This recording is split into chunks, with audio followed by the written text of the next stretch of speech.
예, 사과 표현 6주 3차 시 합시다. 3차 시는 2차 시 앞부분에서도 설명을 좀 많이 했습니다만은 1차 시 앞에서도 했었죠. 남성 사냥꾼 신화를 좀 비판적으로 접근하는 그러니까 페미니즘의 관점에서 남성 사냥꾼 신화를 비판적으로 바라보고 있는 그런 내용을 좀 소개를 하려고 합니다. 1차 시 앞부분에서 내가 이야기했던 것처럼 어, 페미니즘에 대해서 공부를 해야 돼요. 여성도 마찬가지고 남성도 마찬가지고 한국 사회에서 페미니즘에 대해서 충분하게 공부를 하고 논의할 기회가 많지 않아서, 그리고 일부 정치인들이 자신의 정치적 이해를 위해서 페미니즘을 왜곡해서 동원하고 하곤 해서 2030 남성들이 대체로 페미니즘에 대해서 적대적이고, 여성들이라고 해서 또 페미니즘을 다 수용하거나 지지하는 것도 또 아니에요.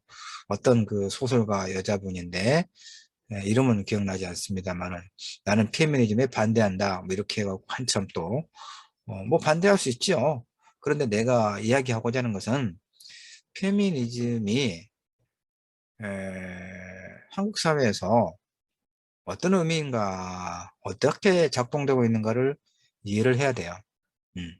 특히 우리가 사고 표현이니까, 한국 사회의 다양한 문제들에 대해서 두루 공부해보는 시간이니까 페미니즘에 대해서 마음을 열고 공부를 할 필요가 있어요. 근데 이제 1차 시, 한차 시 부분에서 그 분량으로 다 못하는데, 그래서 이제 남성 사냥꾼 신화에 대해서만 이야기를 합니다. 그것도 뒷부분 좀 이따 30분 동안 더 할 건데, 앞부분에서는 이제 강조하고자 하는 것이 1차 시 때도 이야기했지만 페미니즘이 싫으면 왜 싫은가를 논리적으로 비판하기 위해서도 공부를 해야 되고, 알겠죠? 그래서 이제 그건 뭐 공부를 해야 된다.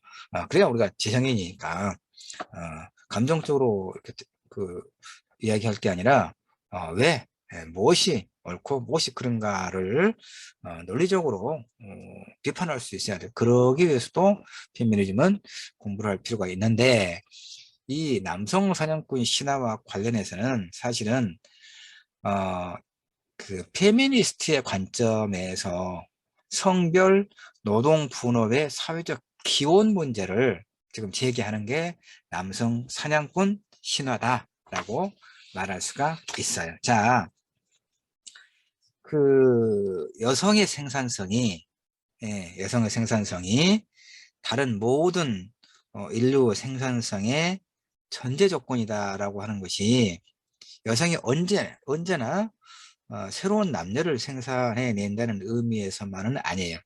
새로운 남녀를 생산한다는 얘기는 임신과 출산은 온전히 여성의 몫이잖아요. 성문학적으로.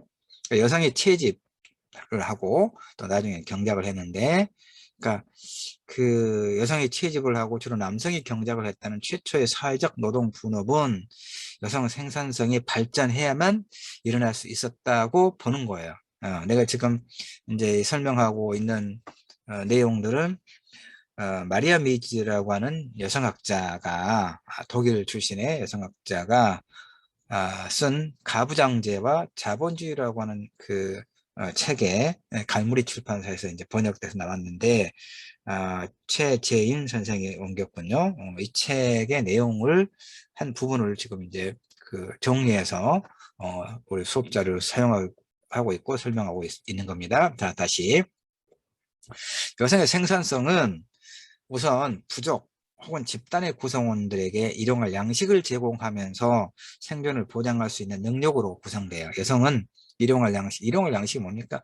하루에 두 끼든 세 끼든 먹고 사는 거. 일용할 양식을 자신과 아이들만이 아니라 남성을 위해서도 보장을 해야겠죠. 그러니까 사냥은 위험도가 높은 경제활동이기 때문에 운이 없으면 남성은 그냥 죽거나 아니면 빈손으로 돌아왔을 거 아니에요. 그러니까 그 구세대와 신세대 신세대 사회적 진화론자들의 그런 이제 설교하는 대조적으로 인류가 생겨날 수 있었던 것은 남성 사냥꾼보다는 여성 채집자 덕분이다라고 하는 그런 결론을 누가 페미니스트 학자들의 비판적 연구를 통해서 최근에 입증돼 왔어요. 그러니까 현존하는 사냥꾼과 채집자 내에서도 여성이 양식의 80%를 제공하는 반면에 남성은 사냥으로 크게 일부만 제공하고 있다. 이렇게 이제 이야기합니다.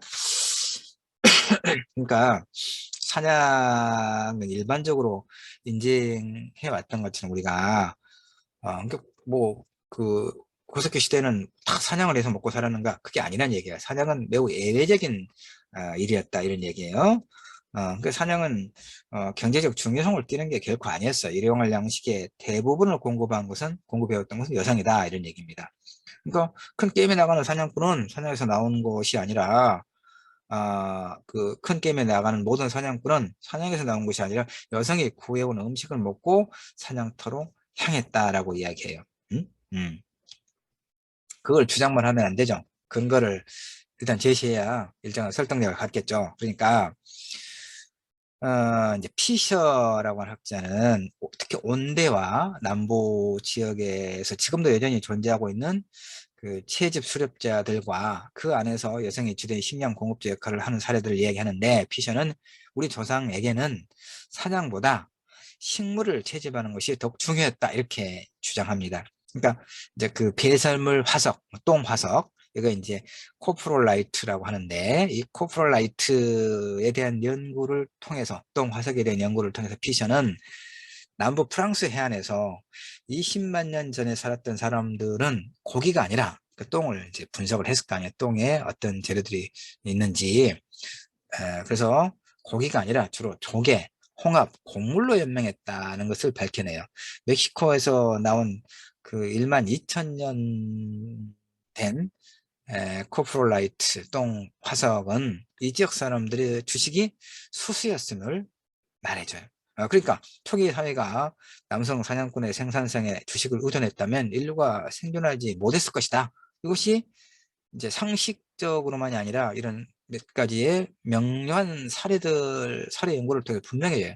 그래도 불구하고 사냥꾼 남성이 최초의 도구 발명가이고 식량의 공급자이고 인간 사회의 발명가다. 여성과 어린이의 보호자라고 하는 인식은 언제부터 시작됐을까? 대중문학과 영화, 진짜 사회과학자, 심지어 막스주의자 내에서도 여전히 그렇게 이야기되고 있죠. 그러니까 소위 남성 사냥꾼 가설은 특히 인류학자들, 행동주의 심리학자들, 남아프리카 인류학자인 다트가 개발한 진화론적 방식의 사고를 따르는 사회 생물학자들 때문에 널리 대중화되었다 이런 얘기입니다. 자, 그래서 그 이제 남성 우위의 이런 그 근원에는 남성 사이의 긴밀한 유대 규율이 작동하고 있었다. 이런 이제 가설이 있습니다. 그러니까 타이거라고 하는 이제 타이거라고 하는 학자가 일찍이 집단을 이루는 남성 1969년에 펴낸 책인데 자신의 책에서 일단 미국은 또 다른 남성 사냥꾼의 모험인 베트남 전쟁을 이제 벌이는 중이었는데 하여튼 남성의 긴밀한 유대 패턴은 인간의 역사가 사냥꾼에서 비롯되었고 또 그것을 반영하고 있다 이런 걸 이제 주장을 합니다. 그래서 그 남성 사냥꾼 모델을 인류 진화의 패러다임으로 상정하는 것은 인간사에 대한 수많은 과학적 연구의 기초가 되어 왔고 현대적 매체들을 통해 대중화되었어요. 수백만 사람의 사고에 영향을 주었고 사회적 불평등의 원인을 설명할 때면 지금도 계속 등장하는 거예요. 페미니스트 학자들은 그래서 자신들의 연구나 자녀들의 연구의 기초에서 이 모델의 요용성, 남성 사냥꾼 신화에 대해서 끊임없이 도전해 왔는데 그들은 페미니스트 학자들은 남성 간의 긴밀한 유대어 규율이라든가 육식의 중요성 등의 기본 전제를 포함해서 이 남성 사냥꾼 가설, 이 모델의 진상을 밝혀서 그것이 근대적이고 자본주의적이며 제국주의적인 그런 사회관계들을 선사시대와 초기 역사시대에 성차별적으로 투사한 것일 뿐이다라고 하는 것을 이제 계속 증명해 내고 있죠. 이런 투사는 기존의 남성과 여성 간, 계급 간, 민족 간의 착취와 지배관계를 보편적이고 시대를 초월한 그런 자연적인 것으로 정당화하는 데 기여하고 있다, 이런 얘기입니다. 그럼에도 불구하고 이런 이제 어떤 여성 페미니스트 학자들의 노력에도 불구하고 우리는 여성의 채집자와 초기 경제학자로서의 우월한 경제적 능력에도 불구하고 서열이 있고 착취적인 남녀 관계가 수립되는 것을 막을 수 없었을까 하는 그런 이제 문제에 직면해 있지요. 그래서 이 부분을 이제 뒷부분 한 30분 설명하고 있습니다. 근데 조금 더 보충하자면 결정적으로 뭐냐면 도구, 앞 시간에서 이제 프로메테우스가 제우스의 금지에도 불구하고 인간에게 불을 갖다 줌으로써 인간이 문명화되었다, 이제 그 얘기 2차시 했잖아요.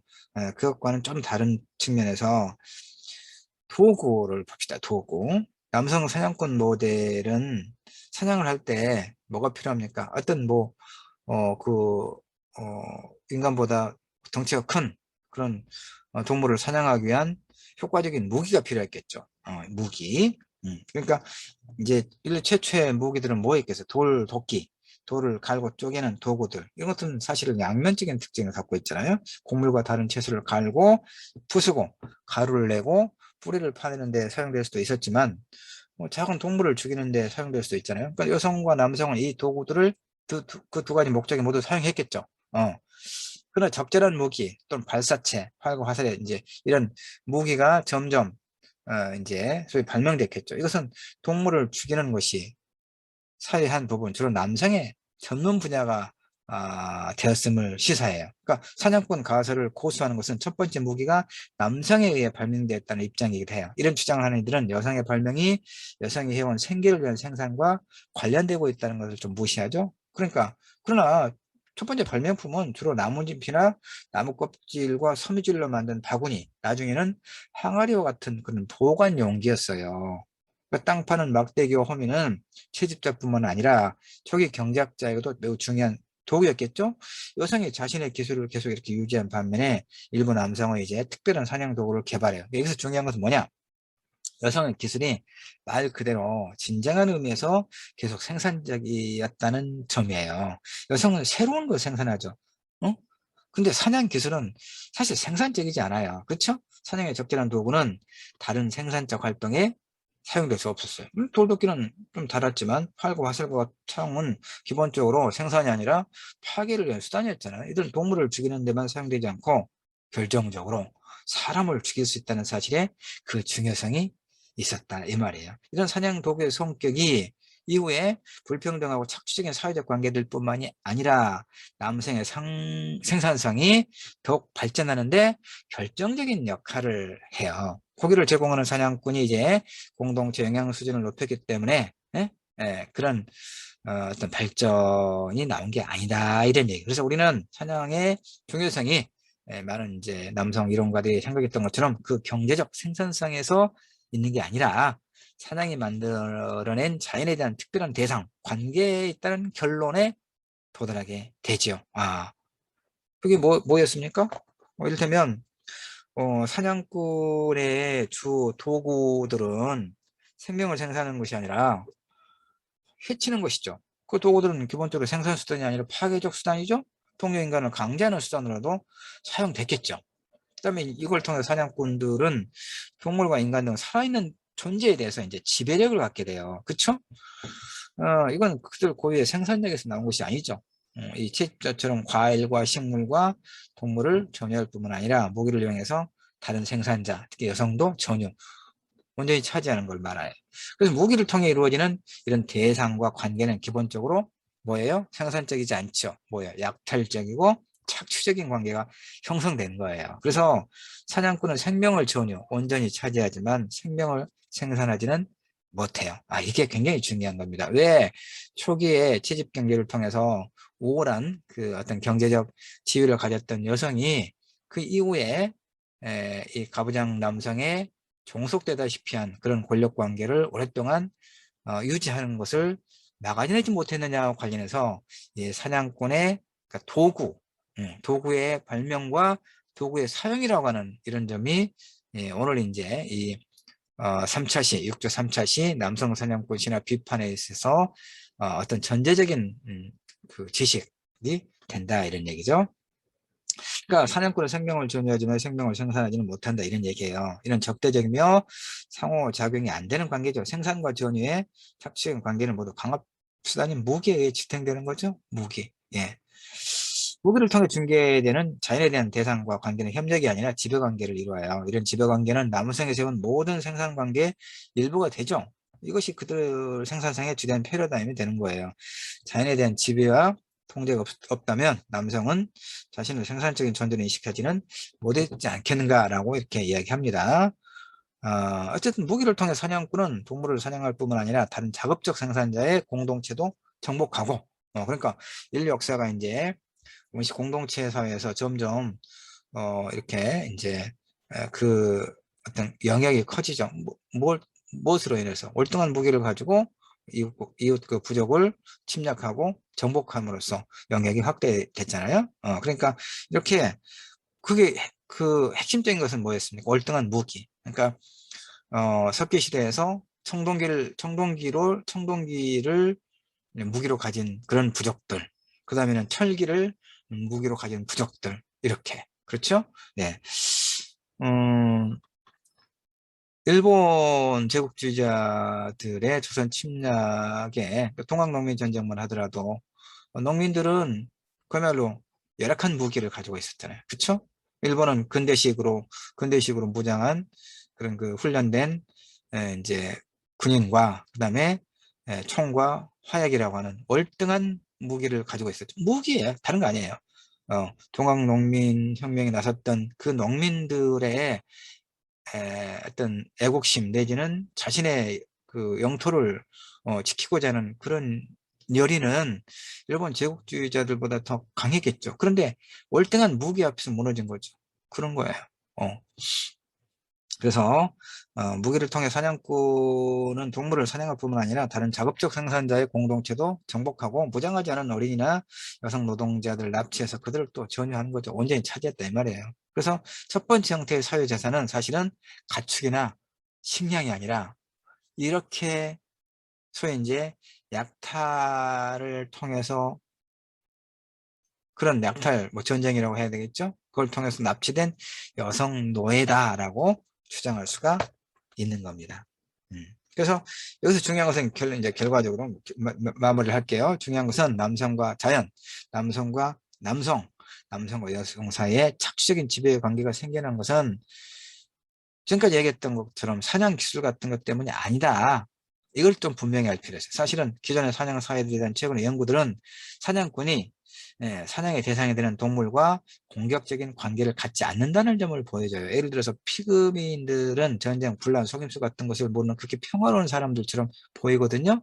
그들의 사냥 원종은 공격적인 분위기 아래 진행된 것이 아니라 자신들이 죽여야 하는 동물들에 대한 연민의 감정 아래 진행됐다라고 이야기합니다. 이건 전문화된 사냥 기술의 등장이 착취와 지배의 관계를 수립할 수 있는 가능성을 내포할 뿐이다. 이걸 의미하죠. 사냥꾼이 제한된 사냥 모임 정도에만 머물러 있었을 때는 그들은 자신의 약탈적인 생산 양식의 착취적 잠재성을 인지할 수 없지 않았겠는가. 그들의 경제적 기여는 충분하지 않았기 때문에 생존을 위해 그들은 여성의 자급적 생산에 계속 유지했을 것이다. 그러니까 이렇게 뭐 이야기를 지금 이 마리아 미즈는 자신의 책 가부장제 자본주의에서 그렇게 이야기합니다.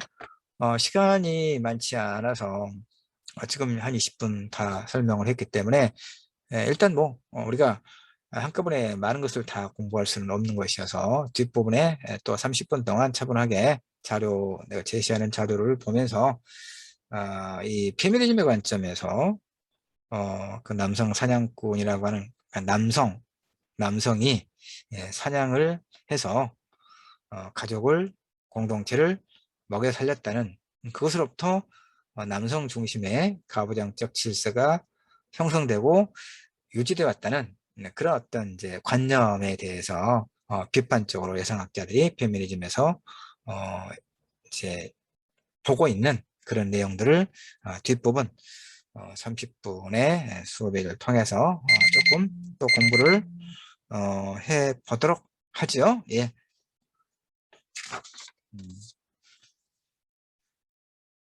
이제 더 뭐 이야기할 것도 있는데 하여튼 이런 뭐 정복전쟁, 월등한 무기를 통한 정복전쟁을 통해서 여성은 가축이 되었다라고 이야기합니다. 이렇게 다시 정보하지만 이제 내가 이야기하고 있는 이 적은 분량의 페미니즘과 관련된 이야기들이 페미니즘의 전부가 아닙니다. 예. 예, 또 3차 시하죠. 사고표현 6주 차는 그리스 신화 읽기를 통해서 어떤 그 문제 해결 과정 그걸 비판적으로 검토해 보자 이런 그 목표를 가지고 그리스 신화의 일부를 살피고 있습니다. 이제 핵심적인 것은 뭐였습니까? 6주차에서 프로메테우스가 제우스 신의 금지에도 불구하고 인간에게 이제 불을 갖다 주었다는 얘기죠. 그리고 그 불은 인간에게는 문명과 욕망을 상징하더라. 그래서 제우스 신이 프로메테우스에게 벌을 주기 위해서 코카서스 산에다가 묶어놓고 자신의 그 독수리를 보내서 간을 쪼아 먹게 하는 벌을 3000년이나 되는 세월 동안 그런 벌을 주었다. 이제 헤라클레스였죠. 헤라클레스였죠. 그 이제 그렇죠. 헤라클레스가 나타나서 나중에 독수리를 활로 쓰러뜨리고 프로메테우스를 해방시켰다. 그리고 프로메테우스가 해결해야 될 과제가 이 이제 코카서스 산 절벽에 묶인 채 독수리에게 간을 쪼아 먹히는 이 고통에서 벗어나야 될 과제가 있었다. 그런데 제우스에게 굴하지 않음으로써 그 고통은 오래 지속되긴 했지만 나중에 불의와 억압에 무릎 꿇지 않는 저항 정신의 상징으로 이제 하나의 상징이 되었다. 이런 이야기를 했습니다. 그리고 불을 갖게 됨으로써 교만해진 인간을 또 벌하기 위해서 제우스 시인이 판도라, 판도라라고 하는 이제 여성을 그야말로 그 모든 것을 갖춘 그런 여인을 사람에게 보냈다는 얘기죠. 그래서 이제 그랬는데 그래서 에피메테우스에게 보냈는데 아내로 맞이했죠. 그런데 이 판도라가 그 상자, 이제 본래는 그 항아리였다고 그랬잖아요. 그리스에서 하여튼 뭐 상자든 항아리든 봉인된 것을 호기심을 감추지 못하고 이기지 못하고 그 문을 뚜껑을 열었더니 그 죽음과 병, 질투와 증오와 같은 그런 해악이 한꺼번에 튀어나왔다. 깜짝 놀라서 문을 닫았더니 이제 그때 빠져나가지 못한 희망만이 남아 있었다. 이런 이야기를 쭉 했습니다. 그래서 희망이라고 하는 것이 이제 이 이야기가 우리에게 주는 교훈은 삶이 아무리 고통스럽더라도 상자에 남아 있는 희망, 그런 희망처럼 우리는 희망을 삶을 포기하지 말고 삶을 포기하지 말자. 뭐 이런 이야기를 하나의 교훈으로 우리가 삼을 수 있다. 이렇게 이야기를 했죠. 그 다음에 비슷한 그 주제를 가지고 있는 그 시 중에서 러시아 시인 푸스킨의 시가 있다고 그랬죠. 검색을 좀 해볼게요. 잠깐만 좀 멈췄다가요. 예, 그 푸시킨의 시가 삶이 그대를 속일지라도 이런 제목의 시죠. 삶이 그대를 속일지라도 슬퍼하거나 노하지 말라.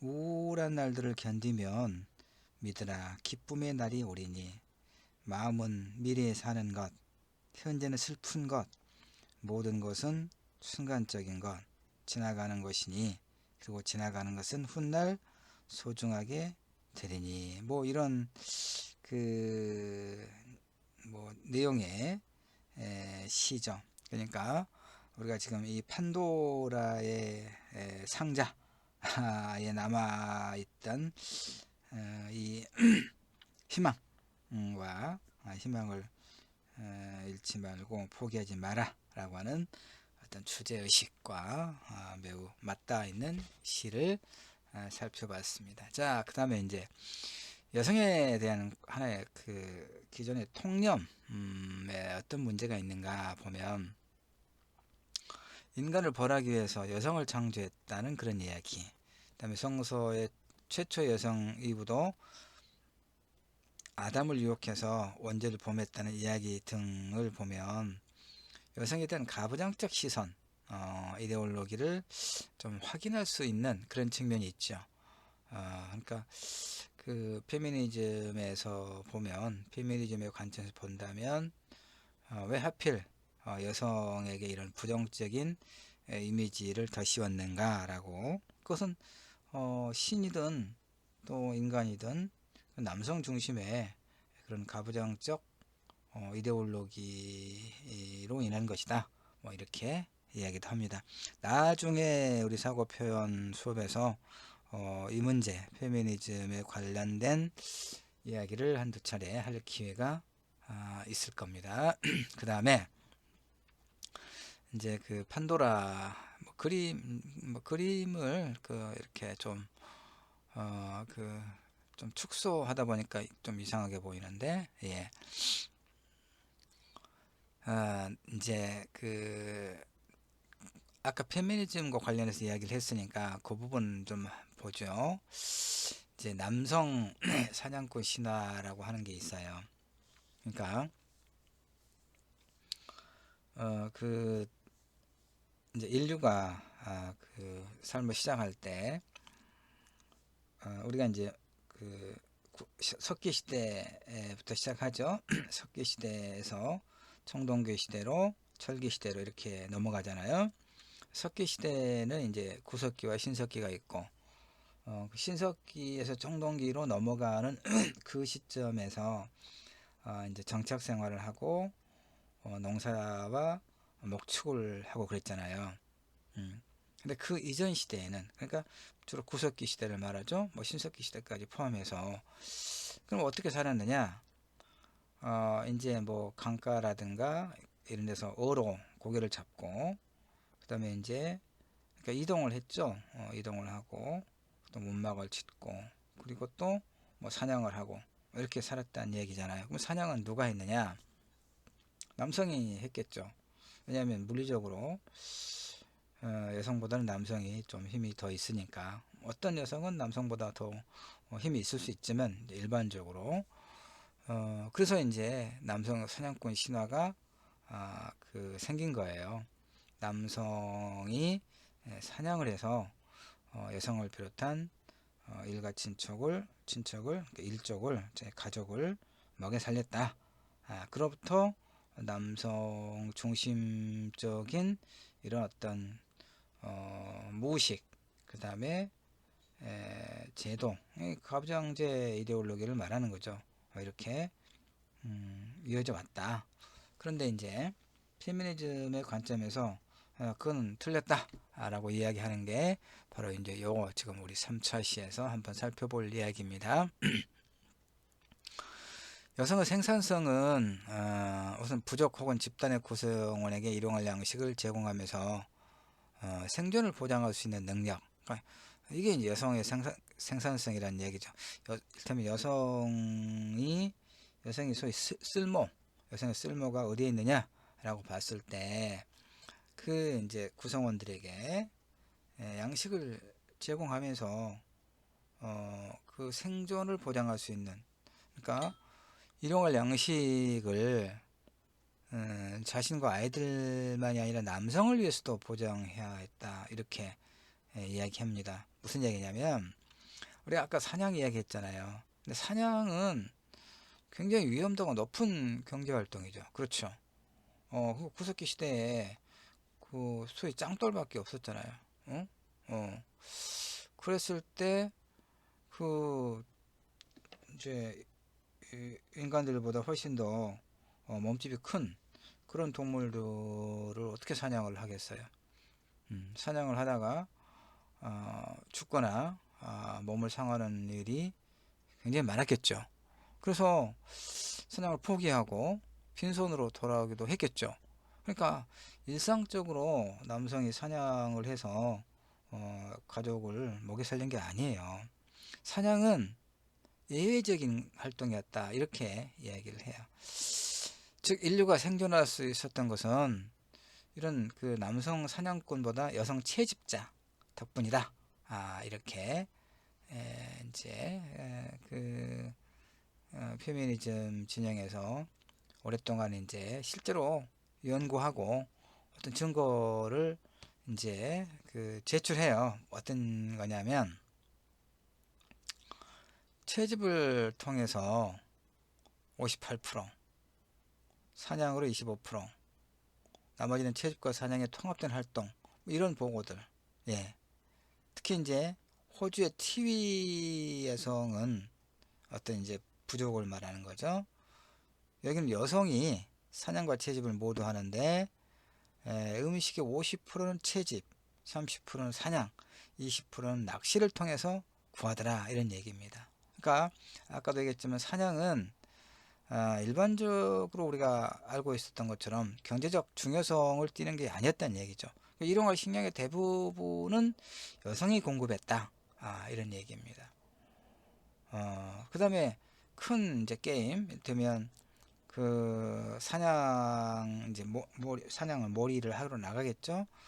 이 사냥꾼은 사실은 사냥에서 나온 것이 아니라 여성이, 그러니까 다시 말해서 큰 게임에 나가는 모든 사냥꾼은 사냥을 통해서 얻은 음식이 아니라 여성이 구해온 음식을 먹고 사냥터로 향했다라고 봐요. 그렇게 이야기해요.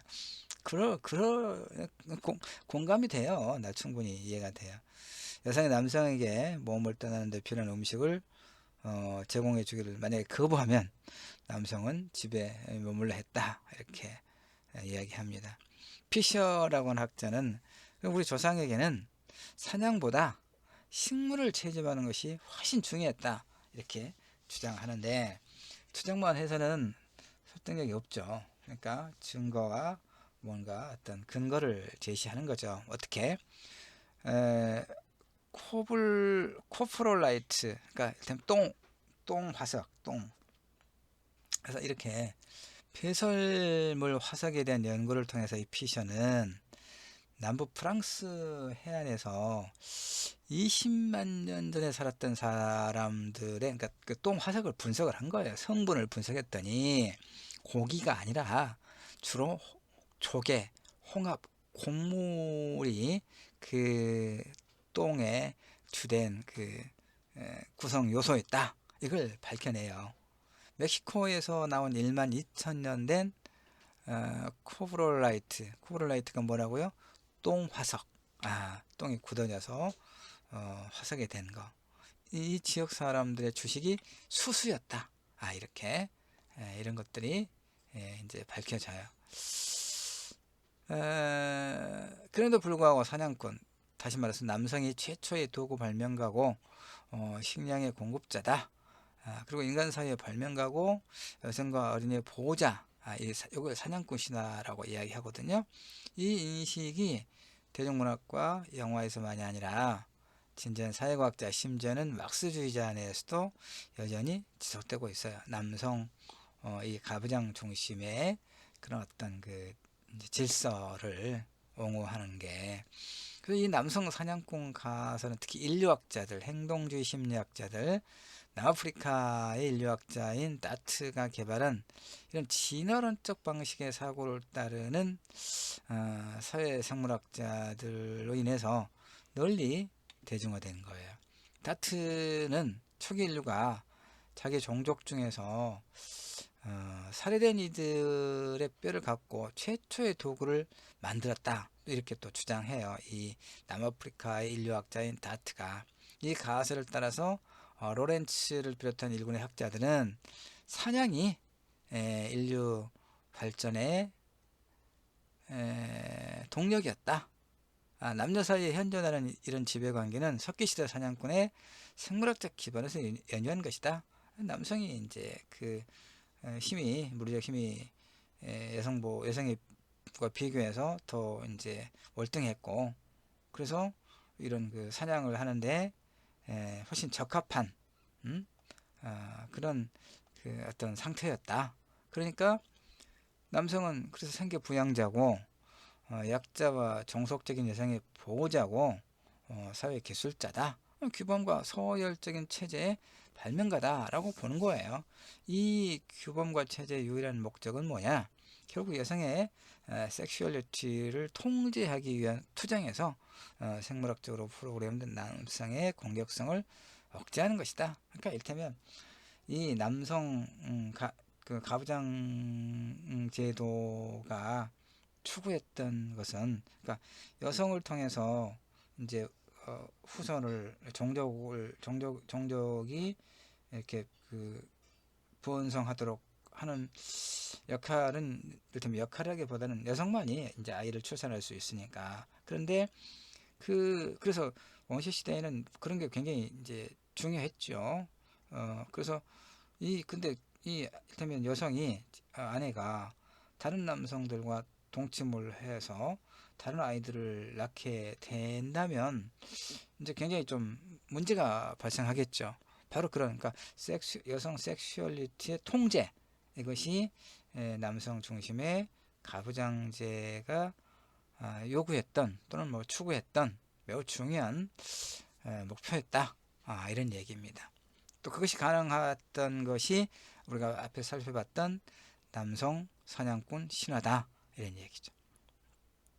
그래서 영장류 일부에서 관찰된 행위를 인간 남성의 행위로 연결시켜서 영장류 남성이 성적 욕망을 위해 여성을 종속시키려 했고, 이를 위해 남성의 서열에서 꼭대기에 오르려 노력했다, 이런 주장도 해요. 그들은 자기 집단의 여성 구성원에 대해 지배력을 갖춰서 자기 집단의 여성을 다른 집단의 여성과 교환할 수 있게 하려는 목적을 갖고 있고, 이게 이제 소위 그 결혼을 통해서 어느 집단과 어느 집단 간에 이렇게 교환이죠. 교환 관계를 통해서 이를 통해 남성은 성적 만족과 정치적 이득을 취했다. 우리가 그 고려 태조가 왕건이죠. 왕건이 이제 그 부족 연합을 통해서 고려를 건국했잖아요. 그러니까 각 지역의 그 소위 호족 세력, 그 지역의 소위 말하면 유지들과 이 그 유지들의 딸들과 계약 결혼, 중혼이죠. 거듭되는 이제 결혼. 그러니까 수없이 많은 본처를 이를테면 거느린 거죠. 바로 이런 것이 이제 우리가 정략 결혼이라고 이야기하잖아요. 그러니까 바로 그런 형태죠. 이렇게 이를 통해서 남성은 성적 만족과 함께 정치적 안정을 취했다, 이런 거 있죠. 남녀 사이의 착취적인 지배관계는, 그래서 이제 이 남녀 사이의 그 착취적인 지배관계는 사냥행위라고 하는 생물학적 기반을 토대로 한 것이다, 이렇게 봐요. 남성이 고기를 제공하고 그것이 여성이 이제 그걸 받아들임으로써 성립된 제도다, 이렇게. 이런 과정을 통해 사냥꾼은 여성을 성적 대상이자 일벌로 영구적으로 종속시키고 지배하게 되었다는 거야. 이렇게 사냥꾼 여성보다 위에 설 수 있었던 것은, 이제 그렇게 주장하는 사람들에 따르면 집단으로 사냥을 하면서 익힌 긴밀한 어떤 그 유대의 규율이었다, 이렇게. 페미니스트 학자들은 이런 그 이와 같은 남성 사냥꾼 모델을 인류 진화의 패러다임으로 상정하는 그런 논의가 결국은 사회적 불평등의 원인을 설명할 때, 이를테면 남녀 불평등이라든가 이런 뭐 또 빈자와 부유한 자 간의 어떤 그 뭐 불평등 이런 걸 설명할 때 전가의 보도처럼, 이를테면 이 남성 사냥권, 그 이런 신화, 남성이 그 여성보다 물리적으로 우수한 그런 능력을 갖고 사냥을 하고 가족을 먹여 살리고 또 그런 위험으로부터 여성을 비롯한 가족들을 보호하는 그런 역할을 통해서 자연스럽게 이런 남성 중심의 가부장 제도가 성립되고 유지됐다라고 말하는 것에 대해서 과연 그런가 이렇게 비판해요. 이들은 페미니스트 학자들 말하죠. 남성 간의 긴밀한 요대 교류라든가 육식의 중요성 등의 기본 전제를 포함해서 이러한 가설 자체가 근대적이고 자본주의적이고 제국주의적인 사회관계를 선사시대와 초기 역사시대에 성차별적으로 투사한 것이다.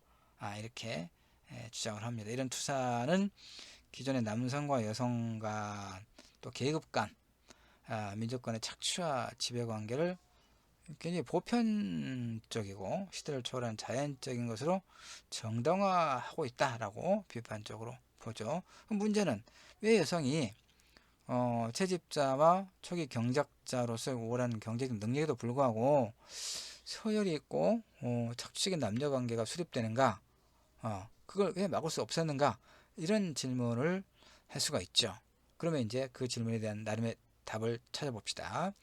여성과 남성이 발명하고 사용한 다양한 도구들, 그러니까 남성과 여성이 발명하고 사용한 다양한 도구들의 차이에서 기인한다라고 이야기할 수 있어요. 뭐냐면 남성 사냥꾼 모델은 남성 도구 제작자 모델의 가장 최근 버전이거든요. 그러니까 이 모델을 비춰보면 도구는 무기였죠. 그 남성 사냥꾼이 사냥에 나갈 때 이제 도구가 필요했는데 이 도구는 살상을 위한 거죠. 인류 최초의 도구들, 즉 돌도끼, 돌을 갈고 쪼개는 이런 돌은 두 가지 특징이 있죠. 양면적 특징, 곡물과 다른 채소를 갈고 부수고 가루를 내고 불을 파내는데 사용되고 그런 이런 이런 어떤 그 생산적인 그런 용도가 하나 있고, 또 작은 동물을 죽이는데 사용되는 이제 뭐 소위 살상을 위한 거, 어쨌든 뭐 생존을 위해서긴 하지만 여성과 남성은 이 도구들을 그 두 가지 목적에 모두 사용했겠죠. 그러나 적절한 무기, 발사체, 활과 화살의 발명은 사실은 모두 동물을 죽이는 것이 남성의 전문 분야로 이렇게 이제 특화되는 거죠. 근데 그 첫 번째 발명품 같은 경우 나뭇잎, 나무 껍질, 섬질로 만든 바구니라든가 이런 걸 만든 바구니, 항아리 같은 보관용 용기, 제일 먼저는 이것이 발명됐겠죠. 그 어떤 여성이 채집을 통해서 가져온 어떤 뭐 식량들을 이제 담아놓기 위한 도구라든가, 그다음에 땅 파는 막대기와 호미는 채집자뿐만 아니라 초기 경작자도 사용했던 주요한 도구였다 그 말이에요. 그러니까 여성의 기술은 여성의 기술, 도구를 만들고 사용했던 여성의 기술이라고 하는 것은 말 그대로 진정한 의미에서 계속 생산적이었다면, 여성은 새로운 것을 생산했다 이 얘기예요. 근데 사냥 기술은 생산이 아니라 파괴적이죠. 그쵸? 돌도끼는 좀 이제 이렇게 양면적인 것이 있었어요. 생산적인 것과 살상. 그러나 활과 화살과 창은 기본적으로 파괴를 위한 수단이었잖아요. 그렇죠? 이것은 동물을 죽이는 데만 사용하지 않고 이제 사람을 죽일 수 있다는 데까지 나아가요. 바로 이것으로부터 불평등하고 착취적인 사회적 관계뿐만 아니라 남성의 생산성이 더욱 발전하는데 결정적 역할을 했다 이러니 알겠죠? 이 도구, 그러니까 남성이 사용한 도구와 남성이 발명하고 사용한 도구와 여성이 발명하고 사용한 도구의 그 쓰임 자체가 달랐다는 얘기예요. 이로부터 그 불평등하고 착취적인 사회적 관계, 남성의 생산성이 월등히 나아지는 데 대한 어떤 그 결정적 역할을 했다 이런 얘기. 고기를 제공하는 사냥꾼이 공동체의 영양 수준을 높였기 때문에 그런 발전이 나온 것은 아니란 말이에요. 그러니까 사냥의 중요성이 많은 이론가들이 생각했던 것처럼 그 경제적 생산성에 있는 것이 아니라 사냥이 만들어낸 자연에 대한 어떤 그 특별한 대상, 관계, 뭐예요? 파괴적인 것, 두려움을 주는 것, 이것으로부터 기인했다라고 볼 수 있어요. 그래서 다시 정리하지만 사냥꾼의 주 도구들은 기본적으로 생산수단이 아니라 파괴적 수단이고 동료 인간을 강제하는 수단으로도 사용될 수 있죠. 그렇게 했잖아요. 이를 통해 사냥꾼은 동물과 인간 등 살아있는 존재에 대해 지배를 갖게 돼요. 따라서 무기를 통해 이루어지는 대상과 그런 관계는 기본적으로 약탈적이며 착취적이죠. 그렇죠? 사냥꾼은 생명을 전유해요. 근데 생명을 그러니까 사냥꾼은 생명을 전적으로 혼자만 소유해요. 그러나 생명을 생산하지는 못하죠. 사냥을 통해서, 무기를 통해 중개되는 자연에 대한 대상 관계는 협력이 아니라 지배관계를 이루고, 이런 지배관계가 남성이 세운 모든 생산관계의 일부가 되는 거예요.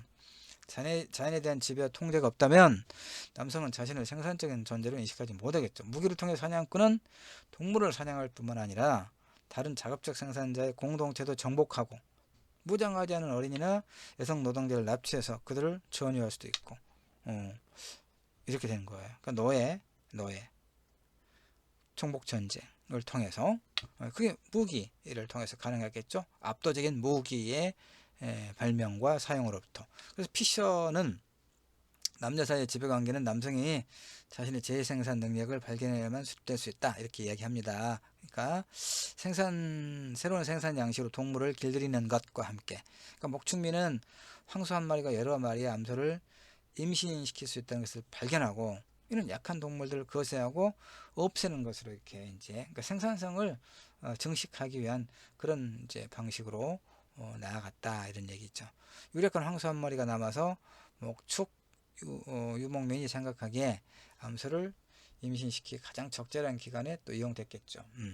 암컷들은 성적 강제의 대상이 되어 이제 이런 야생의 자유로운 섹슈얼리티가 강제적으로 경제의 대상으로 변했음을 의미하죠. 강제적 경제는 무리의 수를 증가시키는 것을 목적으로 사용되는 사육되는 경제죠. 그렇죠? 결국 이것은 암컷의 무리를 만들고 여성을 납치 강간하고 전쟁을 통해서 우리나라에서 조선시대 청나라가 병자호란 때 조선에 쳐들어와서 포로로 잡아간 그 조선 사람들이 50만에서 100만 명에 이르고 있어요. 그 중에 절반이 여성이죠. 성적 착취를 강요당했죠. 자, 이렇게 여성은 그래서 그런 측면에서 여성은 가축이 되었다는 거예요. 착취. 노예제는 무역에서 기반한 게 아니라 남성이 무기를 독점하면서 등장한 것. 그게 뭐죠? 전쟁, 정복전쟁. 자, 이렇게 된 겁니다. 뭐 이거 쭉 넘어가도록 하고 여러분 읽어보도록 하고요. 이제 마무리하면, 프로메테우스와 판도라의 이야기는 구약 성서에 나오는 온죄와 낙원 추방에 관한 이야기와 굉장히 유사하죠. 태초에 낙원 에덴 동산에서 고통과 번민 없이 평화롭게 살던 아담과 이브는 금지된 열매 선악과를 따먹는 죄를 범하고 낙원에서 추방된다고 되어 있잖아요. 낙원에서 쫓겨난 인간은 이제 생존을 염려해서 노동을 하고 출산의 고통을 겪게 돼요. 또한 탐욕과 이기심으로 도둑질과 살인을 일삼으면서 죄악의 늪으로 점점 빠져들죠. 그러니까 에덴 동산에 금지된 선악과는 프로메테우스가 인간에게 이제 훔쳐다 준 불과 같은 그런 의미죠. 선악과는 말 그대로 선과 악을 분별해주는 능력을 주는 열매죠. 자각에 스스로 깨닫는 그 열매. 선악과를 따먹은 아담과 이브에게 일어나는 최초의 변화는 뭐였어요? 몸을 가리죠. 부끄러움 의식하는 일, 부끄러움. 그들은 벌거벗은 몸에 수치심을 느끼고 나뭇잎으로 치부를 가리죠. 선악과가 동물처럼 본능에만 의존하던 인간을 생각하는 존재로 결국 변화시킨 거예요. 이 생각하는 인간은 문명을 일으키고 만물의 영장으로 발돋움했잖아요. 그러나 불을 훔친 대가로 판도라의 상자에서 죄악이 쏟아져 나왔듯이 선악과를 훔친 인간은 낙원에서 추방되어서 죄악의 늪에 빠지게 된 거죠. 그러니까 인식과 자각의 힘은 이걸 얻었죠. 그러나 뭘 잃었습니까? 문명화와 낙원 추방이라고 하는 상반된 길을 동시에 이뤄줬다, 이런 얘기죠. 인식과 자각은 자와 세상에 대한 눈을 밝혀주지만 동시에 고통과 본면을 수반해요. 이성과 본능이 갈등하고 충돌하기 때문에 그렇죠. 그래서 결국은 아까 이 소 주제 제목처럼 낙원 추방은 재앙인가 축복인가 라고 물어볼 때 여러분은 어떤 답이 가능할까요? 흥미가 있어집니다. 이런 것은 뭐 리포트는 내가 다른 주제를 아마 준비한 것 같고 확실히 지금 이야기는 못하겠지만 지금 생각에 이런 주제를 가지고 중간 시험을 대체하는 뭐 과제물로 여러분의 생각을 한번 써보도록 하는 것도 괜찮겠네 라는 생각이 방금 들었어요. 예. 예. 자, 여기까지 해서 우리 사고표현 6주차 모든 수업을 마치도록 일단 하겠습니다. 수고하셨습니다.